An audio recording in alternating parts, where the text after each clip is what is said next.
how'd you feel about the food community list that just dropped? The top, Shit. You know, I mean, it's a conversation topic. You know, right. people. You know, this music shit makes you really passionate. You know what I'm saying about it, and you really do care about how people generalize you or categorize you in it. You know what I'm saying? Right. I generally don't approve of those lists for different reasons, you know, because I think that people that are making those lists aren't qualified. You know what I mean? It's like, tough, yeah. You know what I'm saying? It's just any guy wakes up, he's a blogger, This is and his opinion, yeah. I got a list, so it's really not, you know, and then fools with who they with. Right. You know, there's no bias, there's no really like doing research into it, so I don't tend to take those yeah, I just see it on like who's traveling, who's doing shows, you know, out of state, who's really, you know, selling hard ticket sales is where it's really at. That's who you see who's who, you know what I'm saying? Right. If you could sell out a venue or even book a club in another state, then you're doing something, you know what I'm saying? Right. And a lot of people on those lists don't even travel outside of their city. So to me, it's kind of like, I don't know. But that's me. You feel what I'm saying? That's me. But you know, hey, props to anybody that's on any list, because obviously you're getting attention, you know what I'm saying? And you're putting your name out there, you know? Right. So props to anybody on those lists and shit, you know what I mean? Yeah. But Texas, we left out Texas too. Texas, the culture's out there heavy. Yeah. What's up? My boy Lefty. I can't hear you, fool. It's good. Where you at? ¿Qué onda? Can you hear me now or what? Hey, man, that's Lefty. Lefty's, that's my boy, man. Yeah. Okay, well, I wanted to ask you this just because I feel like it's relevant. If you want me to cut it out, it's cool. But there's a Pueblo rapper, Chops, who kind of, I don't know if you've seen it on the Yeah. I met him out there too. When I was in Pueblo. He came to the show love. What was your opinion on that? Because I really want to, I was trying to talk to Lefty about it earlier. Like, I would like to see them come together because I think it was like a real misunderstanding, really. You know what I'm saying? But I don't know. I'm just a blogger. So. Well, you got to look, dog, when you're in those situations, you got to approach them very sensitively. You know what I'm saying? Yeah. And it's like, I think that Chops hadn't really experienced a booking of a caliber of that magnitude yet. Right, you know what I'm saying? Lefty's been like and straight up. And it's different, dog. Listen, there's a difference between throwing shows with up and coming rappers or rappers that are kind of like bubbling compared to somebody that's really, really bubbling. You know what I'm saying? You got to really have some poise when it comes to those bookings. You know what I'm saying? Like, for instance, for myself, I'm gonna give you a perfect example, right? Like, I got booked recently for a venue right here in Covina. We started promoting the show a month out. You know what I'm saying?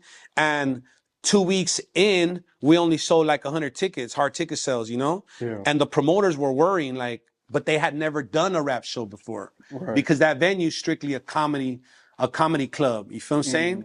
But they had a plug, and the plug allowed them to bring out artists and all that shit, so forth and so forth. So, the venue was really worried, like, yo, like, we only sold 100 tickets. Right. And the promoters are calling me like, hey, man, we only sold 100 tickets so far. Like, what do you think? Do you want to pull out? And I'm like, nah, like, chill the f out. First of all, you need to bring me 100 tickets to drop off of my network. Then you got to wait for the last week. That's when people really buy them. Goes last minute. You feel what I'm saying? So if you're a promoter trying to book a venue and you're not lacking really the budget or the resources to see it all the way through, it's pretty nerve-wracking, dog. Oh, it is. You start to get nervous and you start to underestimate the situation, right? And you're kind of like, maybe, oh boy, ain't popping the way I think he is. I might have to pull out, or maybe I should see if they'll work with me and wait on the rest of the deposit, so forth and so forth, right? You're trying to finesse it like hustlers do. Right. It's a hustler mentality, right? You're trying to Peter pay Paul, you know what I'm saying? And I think that Chops, you know, I don't know the details, but I think he got caught up in that and it got the best of him. You feel what I'm saying? So maybe he didn't delegate certain things the right way and didn't foresee it the right way, and things fell apart. You know what I'm saying? So I think that, yeah, it was miscommunication, but it was, you know, it was a learning experience for him. No, for sure. You know what I'm saying? I think that now, but then it was immature, his approach of it. Yeah. You know, look, dog, just because it's rap and because we're gang members in the rap game doesn't mean it's not a business. Right. You know what I'm saying? If it was a contracting, let's say you do concrete, you know what I'm saying? You're not gonna approach the people contracting you this like that way in street terms. Right. You know what I'm saying? Like, oh, you fucking bullshit. Nah, dog. There's contracts written. Because I know for a fact there was contracts in that situation. And those contracts are there for a reason. They're not make believe. They're there for legal reasons. You know, this is business. Right. This ain't the streets where we're selling packs to each other. You know what I mean? This is legitimate business that we're in. Right. So therefore, like, you got to always rely on those contracts, dog. You know what I mean? And you got to respect the contracts for what they're for, what they're there for. Right. So I think that he also didn't value the contract in itself. You know what I mean? He figured, homie's a homie. You know, he's got to give me that homie love. You know what I'm saying? But you can't feel entitled to that shit. Right. You know what I'm saying? Can't rely It's a on it. business. You know what I'm saying? Rely on the contract with what's in black and white. You know what I'm saying? Because at the end of the day, what do we rely on? We rely on the money that comes in. We're not relying on the love. Right. So we got to keep it a buck. You feel what I'm saying? You got to keep it G, dog. Like, you know what I mean? At the end of the day, money talks, fool. You know what I'm saying? So, yeah, there was misconnection, miscommunication. There was lack of poise, you know? Yeah, yeah. But do I think they could repair it? Nah. No. I really don't think so. Too far. Yeah, man. Yeah. It got a little out of hand, and at the end, you know, the whole situation was being exploited, you know what I'm saying? Right. For clout, you know?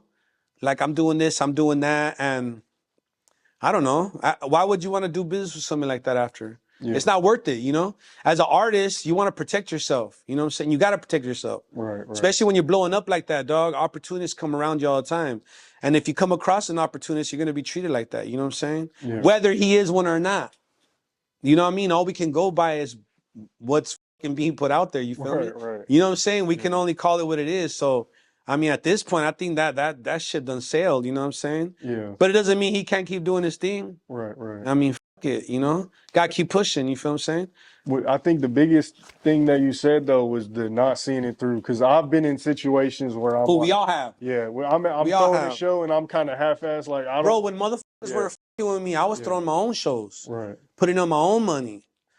And that's nerve-wracking. You feel what I'm saying? It's nerve-wracking, dog, but that's part of the hustle. Right. You know what I'm saying? You got to be willing to stand on that ledge and foresee it out, dog. You know what I'm saying? But, I mean, it happens, you know what I mean? But everything's good now, you know? So, hey, we just got to keep it that way. Respect gotta be first and foremost, you know? Right. Okay.